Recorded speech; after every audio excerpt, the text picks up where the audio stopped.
네, 오늘 아침에는 데살로니가 후서 1장 1절에서 12절 본문으로 메시지를 나누겠습니다. 우리가 신앙생활하면서 모든 사람에게 칭찬을 받아야 한다는 그런 강박관념은 사실은 위험한 것입니다. 모든 사람에게 칭찬받는다. 참 좋은 것 같지만, 물론 성경은 근본적으로 모든 사람과 화합하고 이렇게 좋은 유대관계를 지니도록 그렇게 노력하라고 말씀하고 있죠.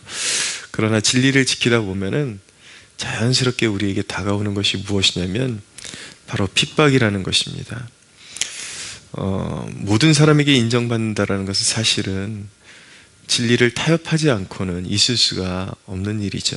그러니까 우리가 좋은 믿음을 그대로 순수하게 성경의 가치를 지키다 보면 사실은 이유 없이 미워하는 존재들이 생기고 핍박을 불러올 수밖에 없게 되는 것입니다. 근데 핍박받는 위치에 있다는 것, 그것은 우리가 생각하는 것처럼 그렇게 부끄러운 일은 결코 아니라는 사실을 우리가 알아야 합니다. 핍박을 받는다라는 것보다 우리 자신이 하나님께 속했다라는 명확한 증거는 사실 없는 것입니다. 5절에 보니까 핍박을 말하는 것입니다. 이는 하나님의 공의로운 심판의 표요 너희로 하여금 하나님 나라에 합당한 자로 여김을 받게 하려 합니다. 그 나라를 위하여 너희가 또한 고난을 받느니라 라고 말씀합니다. 예수님께서는 세상이 나를 미워하였은즉 너희도 미워하리라 라고 말씀하셨습니다. 세상이 예수님을 미워하셨기 때문에 당연히 우리가 예수님을 사랑하고 그분의 말씀을 실천하며 살아가면 당연히 세상이 우리를 미워할 수밖에 없는 것이죠.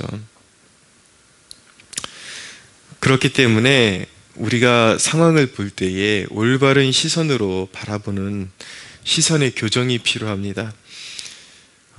우리는 왠지 핍박받는 위치에 서게 되면 굉장한 모멸감을 느끼고 수치감을 느끼죠. 그러나 성경은 그것을 단순한 수치다, 모멸감이다 라고 말하지 않고 베드로전서 4장 14절에 보면은 뭐라고 말씀하고 있냐면 예수 그리스도의 이름을 위하여 수욕을 받는 것은 받는 자에게 하나님의 영, 곧 영광의 영이 그 위에 머물러 계시다라고 말씀하고 있습니다. 사실은 하나님의 영광의 영이 우리가 그리스도의 이름으로 수치를 받는 그 자리에 그 사람의 머리 위에 하나님의 영광의 영이 머물러 있다라고 그렇게 말씀하고 있는 것입니다. 실제로 사도들은 그것을 알았기 때문에 그리스도의 이름을 위하여 수치를 받고 매맞음을 기뻐했다라고 그렇게 성경이 말씀하고 있는 것입니다. 상황을 올바로 인식할 때에 그리스도의 이름을 위하여 하나님의 영광을 위하여 올바른 신앙을 지키다가 그리고 순결한 믿음을 지키다가 사람들에게 욕도 먹고 또 때로는 외면당하고 이런 것이 결코 수치스러운 것이 아니라 그것이 나에게 주어진 면류관이요 영광스러움이다 라는 것을 알게 되는 것입니다. 핍박받는다라는 것은 심지어 구원의 표와 같다라고 말씀하고 있습니다. 그것은 핍박받으면 구원받는다라는 것이 아니라 우리가 핍박받는다는 것이 우리가 하나님 편에 속한 자요 그리스도께 속한 자다 이것을 증언한다라는 것이죠. 왜 우리가 핍박받는 것이 그렇게도 영광스럽고 우리에게 그것이 승리의 상징과도 같은 것인가? 왜냐하면 우리를 돌보시는 하나님이 공의의 하나님이시기 때문에 반드시 악인들을 벌하실 것이기 때문인 것입니다.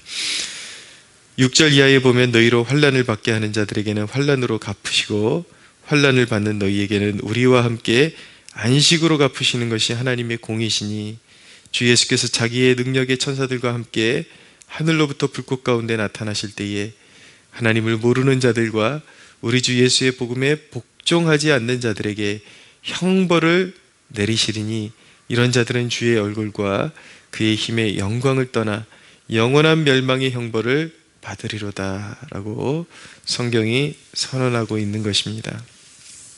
자, 중요한 것은 무엇이냐면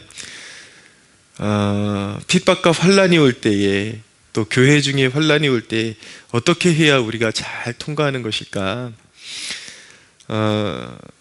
그 대목이 바로 3절에 나타나고 있습니다. 형제들아, 우리가 너희를 위하여 항상 하나님께 감사할지니 이것이 당연함은 너희의 믿음이 더욱 자라고 너희가 다 각기 서로 사랑함이 풍성합니다. 제가 3절에 있는 말씀, 서두에 있는 말씀을 일부러 말미에 두었습니다. 이것이 가장 중요한, 사도가 자랑스럽게 생각하는 것, 데살로니가 교회를 생각할 때에 가장 자랑스럽게 생각하고 위로가 되었던 것이 무엇이냐면, 핍박과 환난의 시기에 그들이 어떻게 이겨내고 있었냐면, 그들의 믿음이 더욱 자라나고 서로 간에 더욱더 사랑함이 풍성하게 넘쳐나고 있었기 때문에 서로 격려하고 사랑하는 것, 그것만큼 어려운 시절을 이겨내는 자양분은 없는 것이죠. 어려운 시기를 지내고 있는데 그것 때문에 서로 날카로워져 가지고 저 작은 일에도 서로 티격티격거리고 서로 힘들게 한다면 공동체는 와해되겠죠. 힘을 잃어버리겠죠. 이것은 단순히 교회에만 해당되는 말씀이 아니라 우리 가정과 그리고 작은 공동체, 여러분들이 형성하고 있는 그러한 모든 작은 공동체까지 포함이 되는 것입니다. 어려움이 와요. 핍박이 와요. 사람들이 수욕을 줘요. 그것에 신경이 곤두서가지고 자꾸 그것을, 불만을 표현하거나 그 민감한 그 심기를 자꾸 애매한 사람들에게 표현하기 시작할 때에 그것은 깨어진 관계가 깨어지고 서로 힘들게 하고 그렇게 파국으로 치달을 수밖에 없는 그런 이제 힘든 상황으로 서로가 밀어내고 마는 것이죠. 그러나 핍박받을 때에 여러 가지 공동체에 어려움이 오고 역경이 올 때에 그래도 그것을 내 자신이 믿음으로 소화하고 서로 간에 더 격려하고 조금만 더 견디면 되겠지, 그리고 서로 말씀으로 위로하고 이렇게 될 때에 그 역경의 강을 유유히 안전하게 통과할 수밖에 없는 것입니다. 거기에 하나님이 은혜를 더하시니 당연히 그 환난을 이길 수밖에 없겠죠. 그러니까 우리가 우리의 삶 가운데 그런 핍박과 역경, 어려움이 올 때에 우리가 어떻게 하면 이겨낼 수가 있는가? 가장 좋은 길은 그럼에도 불구하고 서로가 이것이 내가 져야 할 십자가라는 그 믿음, 그 사실을 기억하고 그 십자가를 지고 한 발자국씩 앞으로 나아가는 것입니다. 그래서 자기 마음에 있는 그런 안 좋은 감정들을 표출하지 않고 격려하고, 그럴 때에 내가 속한 공동체는 그 환난의 강을 거뜬히 이겨낼 수 있게 되는 것이죠. 오늘 아침에 이 본문을 생각할 때 우리가 한 가지 또 기억해야 하는 것이 무엇인가 하면, 다수가 가는 길이 결코 옳지 않은 길이 될 수 있다는 것 꼭 기억해야 합니다. 그럴듯한 시대 정신이 오늘날 우리가 살아가는 시대에만 있었던 것이 아니라 얼굴을 자꾸 바꿔요. 이런저런 모습으로 바꿔요. 철학적인 사조를 띠고 교회 안에 들어오고, 자유주의라는 신학적 사조를 가지고 교회 안에 들어오고, 저마다 그 시대 그런 어떤 철학적인 사조, 어떤 신학적인 사조가 유행하던 시대 사람들의 그런 어떤 기조를 보면은 그것이 가장 세련되고 가장 시대 정신에, 가장 시대에 합당한 정신이라고 생각하고 따라갑니다. 교회가 따라가죠. 그러면 그 시대 정신을 따르지 않는 사람들은 굉장히 뒤처진 것 같고, 무언가 말이 안 통하는 사람 같고, 그런 이런저런 이유로 이젠 시대가 변했다 그러고 따라가지만, 그 결과는 언제나 교회가 황폐화되고 잠들어 버리는 것이었습니다. 시간이 한창 지내놓고 나면 가장 세련되고 시대에 합당한, 오늘날 살아가는 시대의 사람들이 당연히 이런 정신을 가지고 살아가야 된다 라고 그렇게 생각하며 살아가지만, 한창 시간이 지나놓고 보면은 그것이 전부 사탄의 계략이었다라는 것, 그것이 이제 백일하에 드러나게 되는 것입니다.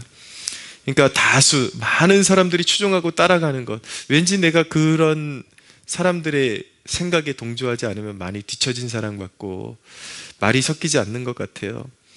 그러나 많은 사람들이 따라가는 길이 결코 옳은 길은 아니라는 것, 그것을 우리가 기억하면서 신앙생활할 필요가 있는 것입니다. 사람들이 조롱해도 손가락질해도, 물론 우리가 이렇게 신앙 이런 이제 말씀을 나눌 때에 우리가 굉장히 이렇게 균형감을 잃어버리는 것을 조심해야 되는데, 시대에 무조건 뒤처지는 것이 좋다라는 것은 아닙니다. 어떤 교회가 사람들이 이렇게 시대가 변할수록 교회가 취해야 될 제스처라는 것도 있어요. 어떤 문화적인 컨셉이라는 것도 있기 마련이죠. 그러나 본질은 변하지 않는다. 우리가 추구하고 달려가야 될 본질, 거룩함을 지켜내는 것, 교회가 그 메시지를 지켜내는 것, 그리고 그 삶의 중심을 지켜내는 것은 천지가 변해도 요동치 않는다, 변하지 않는다, 그런 것이죠.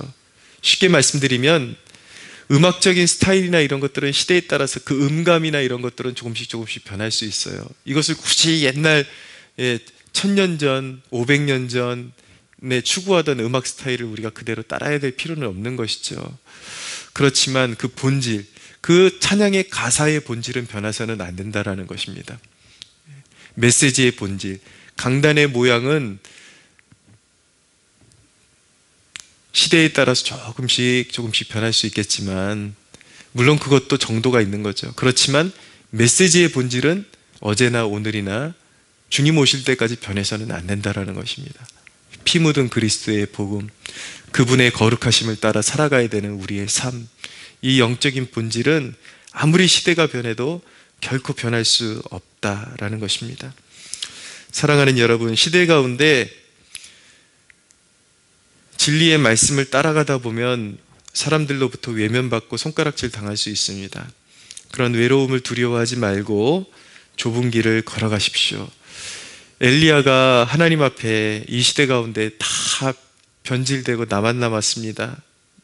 사람들이 다 주님께 등을 돌리고 저만 남았습니다 라고 그렇게 엘리야가 하나님 앞에 고백했을 때 하나님께서 하신 말씀이 무엇이었습니까? 내가 바알에게 무릎 꿇지 아니한 7,000명을 남겨두었다라고 말씀하셨잖아요. 우리가 외롭고 힘들어도 그 하나님께서 남겨놓으신 시대의 7,000명 안에 들어가는 여러분 모두가 그 7,000명 안에 속하는 그러한 하나님이 시대를 맡기실 만한 그러한 복된 성도들 되시기를 예수님의 이름으로 축복합니다.